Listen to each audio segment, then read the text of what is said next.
I joined the St John Power Station in October 1953.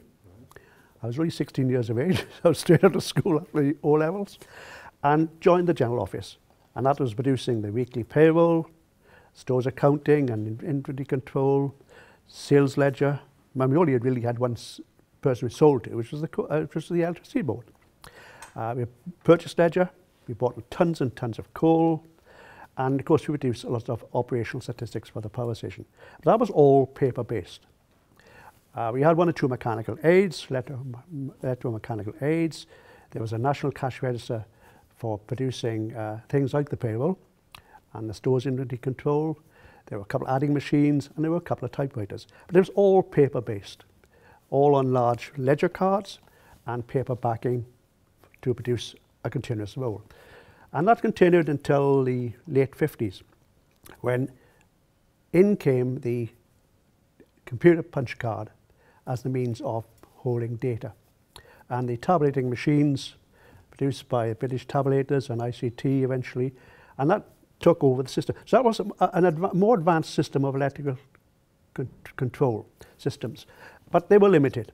They involved large thousands of punch cards which held the data, and those had to be copied and sorted and stored and filed and brought back into use and so on. And that system was introduced in St John in the late 50s and in the rest of South Wales and into Bristol, which was the central registry or region for the electricity industry. I moved there and started to work on the first IBM computer, which was produced in 1961. So how long were you at St John? I was in St John about 18 months. Oh, so it was a short time. It's a short time, but then I moved to the divisional office, which was in Cardiff. Right. And it's there I started my accountancy training. And who owned St John? It was originally owned by Swansea Council. Right. And in 1948, when nationalisation came in, that was acquired by the nationalised electricity industry, which was called the British Electricity Authority. Right. And they acquired St John Power Station, and it was the British Electricity Authority when I joined it in 1953. That was reorganised a couple of years later, and it became the Central Electricity Generating Board, which looked after the power stations. And it's the divisional office in Cardiff, which I moved to in 1955, and it's there I started my accountancy training. But that was all paper-based systems on a wider scale now for the whole of South Wales. In came the tabulating machines in the late 50s, and I then moved to Bristol, which was the regional office. And it's there I first worked on the first computer, IBM 1401 computer system. That had 8K of storage, which was quite small really, but it occupied a whole room. And it was put behind the glass because this was a wonder machine, and people would come and look at it and stand by in amazement at this machine, which was so fast, it actually was quite slow. It had magnetic tape backing up, but it was essentially punch cards was the input. And we started there to develop computer stored programs using a 6-bit technology to hold character data, numerical and character data. That continued until 1965, when I moved to the South Wales Electricity Board, which was the people who sell you distribution of electricity to their local home. And there the South Wales Electricity Board developed the IBM 360, which is a much larger, faster machine, using an 8-bit technology. And we now get the 8-bit byte holding 255 different values, alphanumeric and other graphic information. And that used a thing called hexadecimal, because when one byte of 8 bits, you can hold 255 values. And by introducing a code of numeric 0 to 9 and A to F, it could represent every bit in every character could be represented in one bit of character, of binary. So from there, the system, large storage, disk backup, magnetic backup, it all became fairly electronic. So in Bristol, when you were working for the generators, right, yep. What sort of data processing problems were being solved? We were producing really the standard basic functions of an office: payroll, stores accounting, engineering statistics, that sort of information, which is what the industry obviously works on. And developed computer systems which were to replace the tabulating machinery. And that spent 4 years doing that at Bristol before I moved to the South Wales Electricity Board, which was the distributor. And that was a large organisation to a certain extent. And that had the big main application was consumer billing for electricity. How many customers? 850,000 customers, billed once a quarter. So that meant a lot of meter reading, a lot of input, a lot of calculations, a lot of output. We produced something like 8,000 or 7,000 bills a day. Those went out to the consumer, those had to be paid, the receipts had to be recorded, the whole thing had to be balanced, followed up, outstanding accounts and so on. So that's amazing. That took 2 years to develop that system and occupied a staff of about 25 computer analysts and programmers. And were they new to the trade at that time? Most of those were new. I joined as an experienced project leader. I only had 3 or 4 years behind me, but that was enough to give me a position of project leader and took over one of the main applications of the system. From there, we moved on to other applications like payroll, stores accounting, engineering statistics, and so on. And I gradually moved up the ladder until I became the chief programmer and ran then a whole staff of 30-odd programmers. And these were located in St Mellons? They were located in St Mellons, yeah. But they were essentially developing systems for the whole of South Wales, yeah, covering all the area boards and the district offices throughout South Wales. That joined up with the other area boards, and we combined effort and systems throughout the country. And that really continued to develop. We started developing bigger and better systems. Technical capacity was increasing, speed, capacity to hold data was, backup data, for example, was now quite much easier. And so the whole thing developed. From there, I say we just continued to develop more and more technology. Along eventually became obviously computer equipment, which allowed you to have desktop publishing, desktop computing. The whole system expanded throughout the whole of South Wales. So if you were trying to mark the dates then, if you could summarise more or less some of these milestones, and in particular you worked with the tabulating equipment. That's right, yes. Yeah.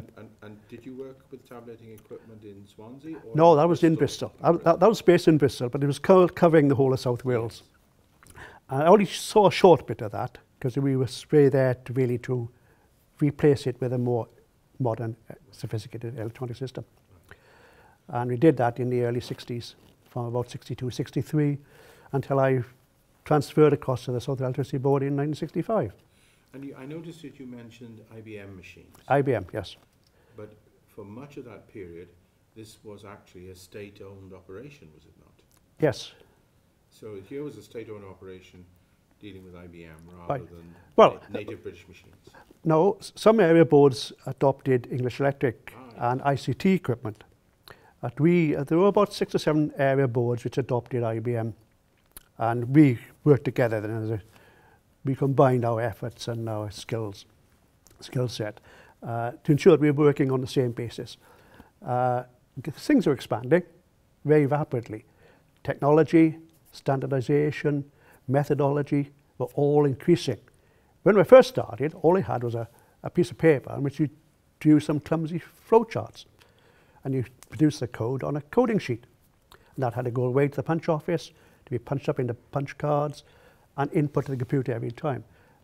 These days, of course, it's all done electronically. You sit at a keyboard, and you key the stuff in yourself. What about your learning curve then? So, as you moved from at Bristol, you were already working on an IBM machine. Yeah, that's right. Yep. 1400 series, and then when you came to St Mellons in Cardiff, it was straight into the 360. Straight into the 360. But at that time, of course, people like IBM ran their own training colleges, based in London mainly.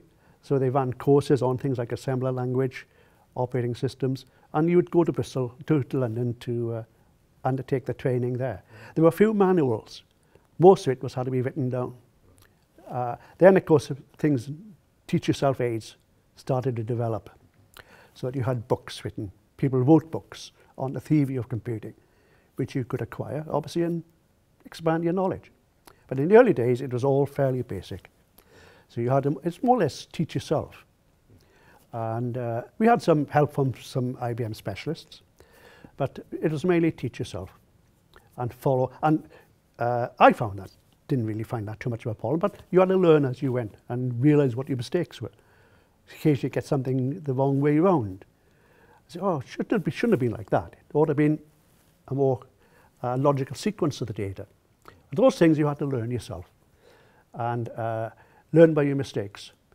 And it developed these days. Of course, it's all highly sophisticated, highly trained, and so much automation now anyway. And most of your colleagues working in St Mellons would have been people that essentially knew computing. No. No, they were people who knew the system. Right. They were dawned clerks and young accountants and so on, like myself, who had been originally brought in 1961, who understood what the system was on a clerical basis. Right.